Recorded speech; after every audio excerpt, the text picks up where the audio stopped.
Anyways, even though I didn't technically finish it, I didn't beat the last boss.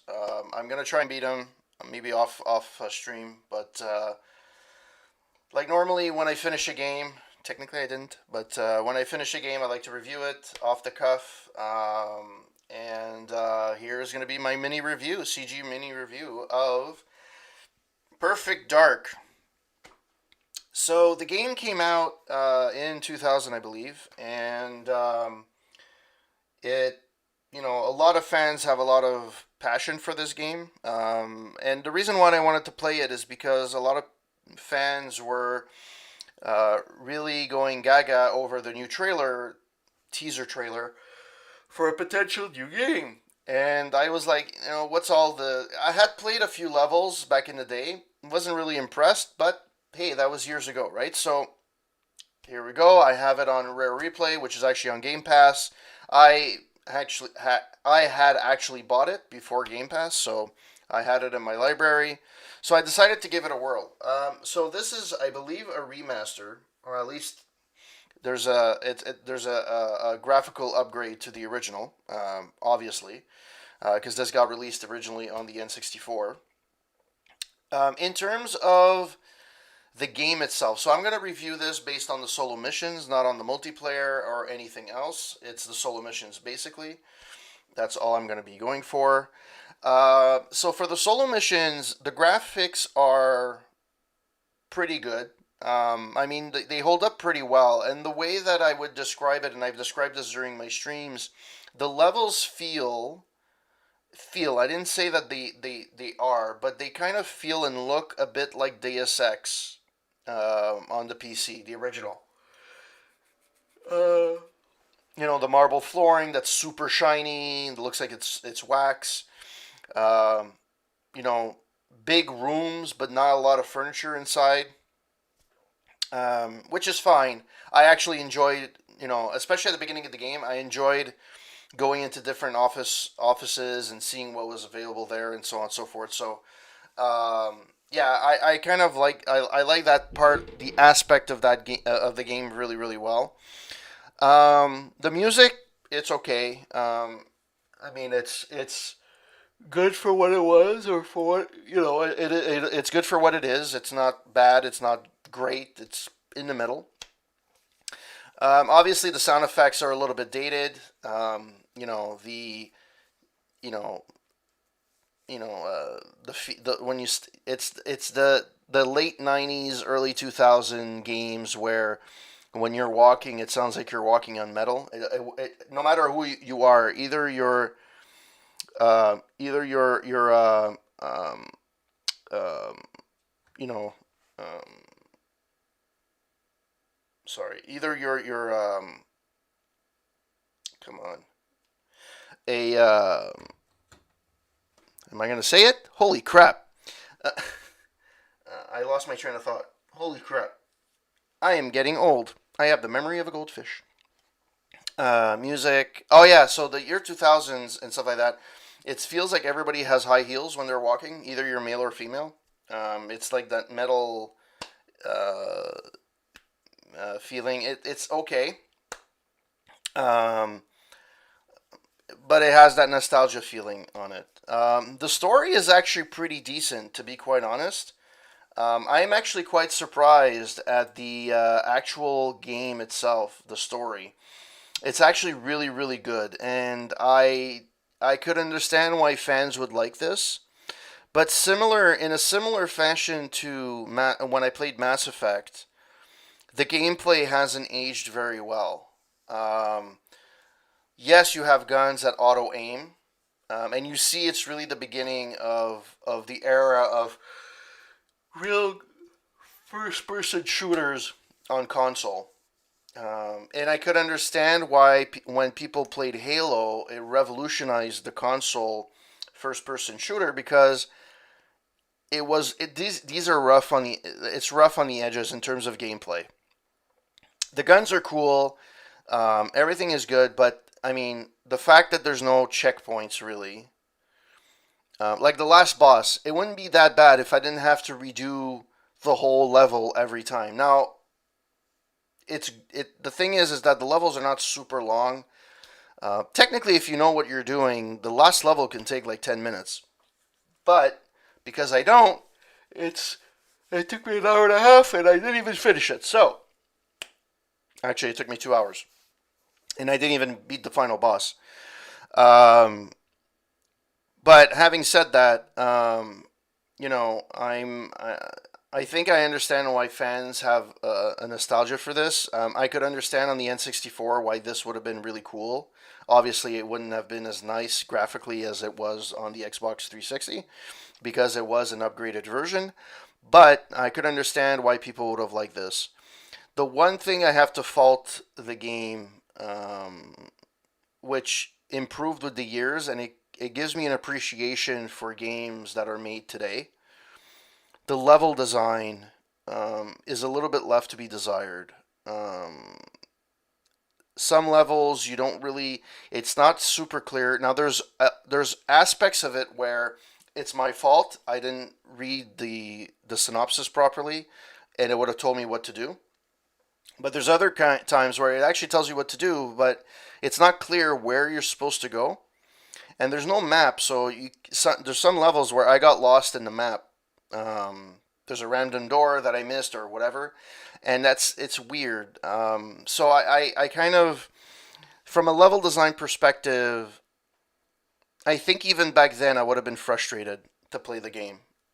In all honesty, but it is what it is, and you know, um, it brings you back to, it'd be good if, and everybody does this, and I maybe not, but everybody says this, but like a remaster, a true remaster of this game with the proper controls and proper level design. You know what? Leave it the way it is. Just put a save state. I'd fucking be happy. Unfortunately, I don't know. I really don't know what it is that makes it really, the level design is really weird. Obviously, as you probably have noticed, the final boss is a bitch. I've looked at videos and he beat him like in 5 seconds. Um, and I don't know, I'm not getting the timing properly or whatever. I know you have to, there's the crystals in the back that you have to kind of break, but like that timing of when you have to do it, it's weird. And the thing is that unlike, like, let's say a Doom or more recent games where you have ample ammo to go around, here it's like once you enter the room, whatever ammo you have entering the room, that's what it is. And to me, that's a bit of a shame because um, if you don't know how to do things properly, you're kind of stuck. And then if you fail, you have to do the level all over again. There's not even a save state. So I can't even save outside of the door and then do the final boss all the time. I mean, and that alone, I'm sure there were a lot of people that were frustrated and that rage quit the game. I guarantee you. I'm sure I'm not the only one. Yes, I do admit that I did make the game harder on myself. That's fine.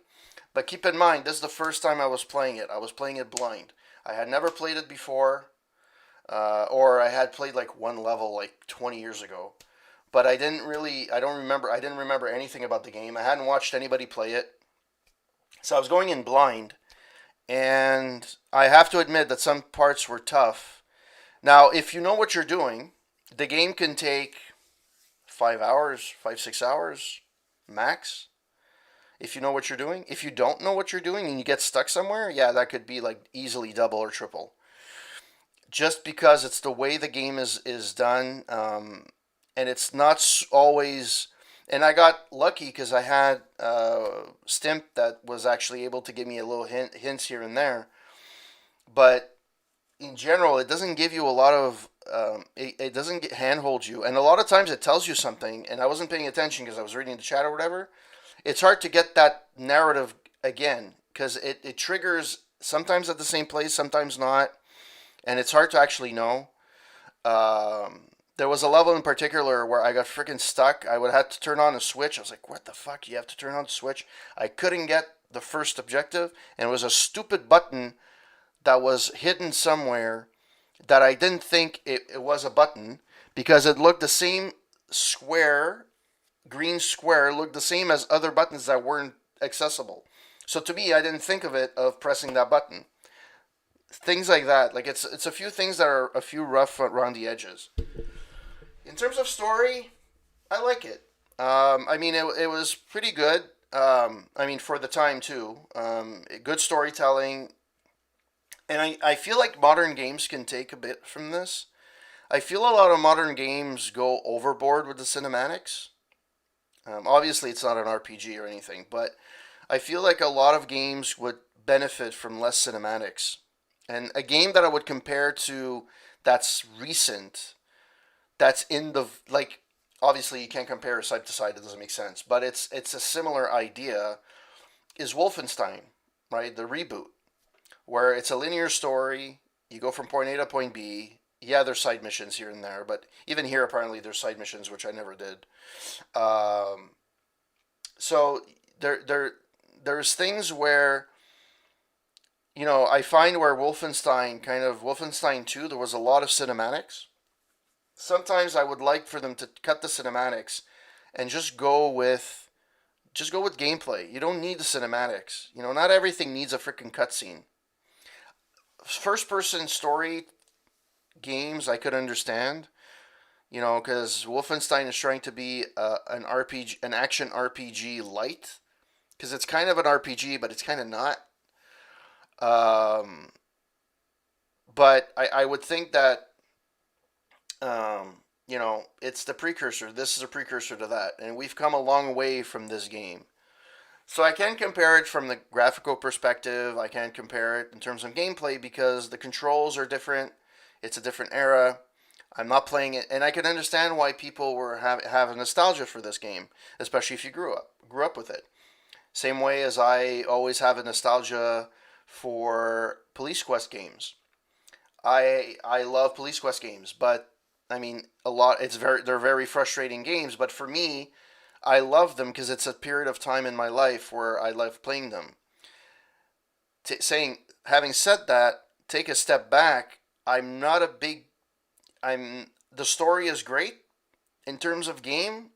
Hasn't really aged very well. Um, the level design is a little bit eh. The AI sucks. The enemy spawning is horrible. There's people that spawn out of nowhere. And there was a level which I think was busted at one point because it was a series of tunnels where I had to navigate and get to somewhere. And in one of my playthroughs of that level, guys just kept spawning over and over and over again, like no matter where I went. I thought it was part of the game, and then I left, and the next time I loaded the game, that didn't happen. I actually killed the people, and that was it. And then after that, the tunnels were empty, and they didn't respawn. So I don't know if that was a bug per se. The one thing to think, and this is an Xbox Series X thing, quick resume doesn't work quite well with this game, and it's not a knock on the game or anything. It's just an FYI. The audio it doesn't always work. So if I do quick resume, it doesn't. Some audio doesn't work, or it doesn't work at all. So just keep that in mind if ever you're playing that on a more modern version of Xbox.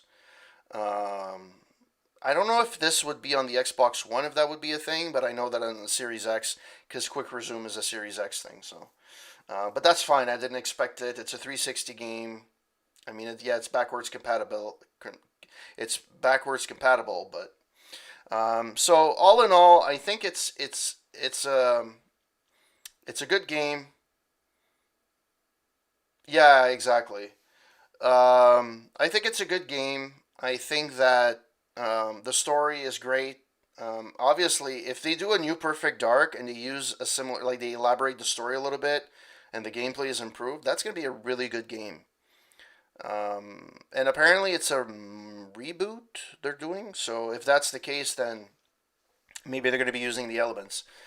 Um, and it's not one of those games where you're attached to a character. Yeah, you have the agents that are there. You have the alien called Elvis, which brings a little bit of comedy. here and there, which is funny. But it's not like the story is not so elaborate that you feel attached to a character. It's just a fun game to play, pick up and play. Um, but it's not like if I would rate this. See, I have a better.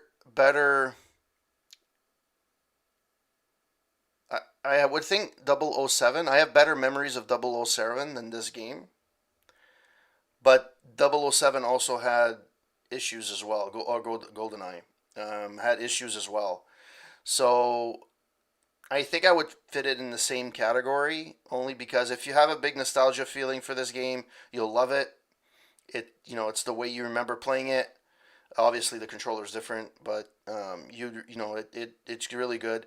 I would suggest to play it on a modern console because the graphics are really really good. They actually look really good. Yeah, all you need is Joanna.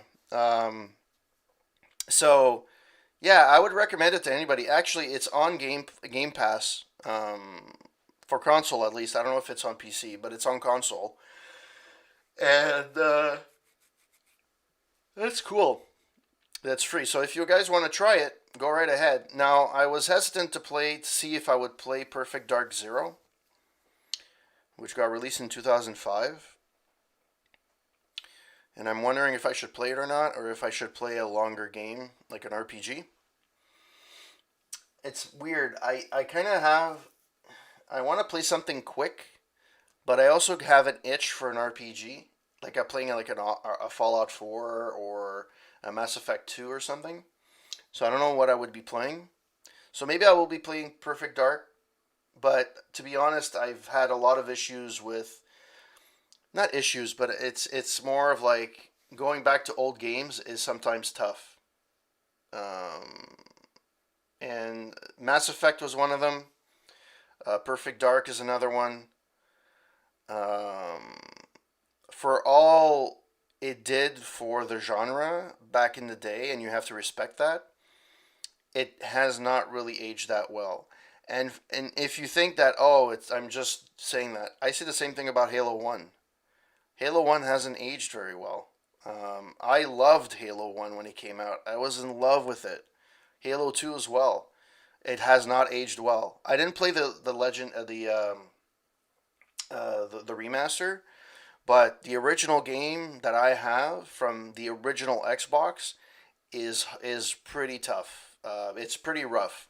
It did a lot of things great for the genre, but again, it's 20 years ago, and it's showing that it shows its age. So it's the same thing for this. It's one of those games where you have to respect it, but it hasn't aged particularly well. And I don't know if Perfect Dark Zero did that as well, but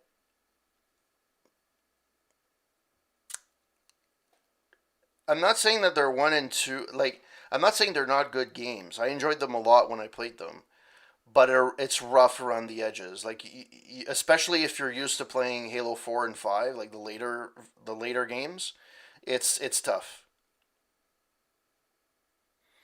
Yeah, I don't know if I'm gonna play it or not. It's free with Rare Replay, so I might actually pick it up. I don't know if I'm gonna do it or not, but I'm thinking about it. So in the end, do I recommend Perfect Dark? I think it's one of those games that you owe to yourself to play at least once if you can. It's on Game Pass. So if you have Game Pass, you have nothing to worry about. It's there. You can download it. Um, you have to go with the expectation that you're playing a 20-year-old game, and if you have that expectation and you know what to expect, it's actually not that bad. I didn't not that I did go in expecting that, but I didn't think the level design would have been that tough. It's rough around the edges. And the worst part is some levels like I was able to finish like in 10 minutes, and then some levels it took me an hour. I know I made myself. I completely uh, you know put the blame on my shoulders. I made my life more complicated than it had to be. But at the same time, I don't feel the game kind of hinted you in the right direction, and I didn't want the game to say it was easy or say that no, it wasn't easy because I put it on easy and whatever. It's not that the fact that it was easy or not. It's just that I feel that the level design made it harder than it had to be. Now, if you play it and you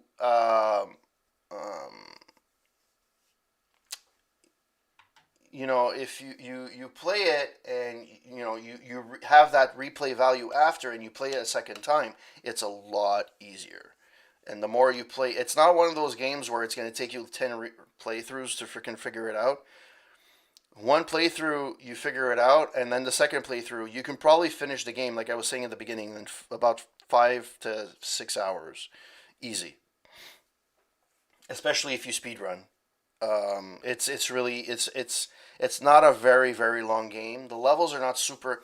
It's weird. The level design is weird. It looks like Deus Ex, the original Deus Ex, in terms of the way that it's built. Story. The levels are huge. But there's little furniture. It kind of has that feel, but it has that claustrophobic feel as well in certain areas of Deus Ex Invisible War. It's kind of a mix of one and two. It's weird. It's really a mix of those two games. Um, but hey, it is what it is. That's how I experienced the game. You guys experienced it with me, and I thank you as well. I know Tagger and Kenny are streaming right now. Stimp, thank you for passing by. Really appreciate it. Branandram, thank you for being my Patreon supporter. Who else passed by? Anybody else pass by? I don't think so. Nope, that was it. So thank you guys. Oh, Foxy. How can I forget Foxy? Foxy Loxy, the man, the myth, the legend. How can I forget him? He is the man. Thank you for passing by. Thanks for the host. Really appreciate it. If you guys want to read my reviews, you can go to roundtable.ca. My last reviews were entertainment related. I reviewed in a three-parter Spencer for Hire, which is an 80s themed. Have a good one, Tagger, and thanks for the. I know you're broadcasting now, so thanks for following at the same time that you're broadcasting. And thanks, Stimp, again for passing by. Really appreciate it. Thanks for the hockey talk throughout the streams through this game. And I'm going to call it quits for tonight. So that's my reviews for the last game. I haven't really reviewed games lately, but I haven't really played many games. To be honest, I haven't had much chance. So I'm hoping to get a little bit back on track in the next few weeks. Retromania I want to review. I also want to review NHL 94 Rewind. Fallout 4, James's Ruins. I still haven't reviewed that. Yeah, that's it, guys. Thank you so much. Have a good one, and go Habs go. Hee hee.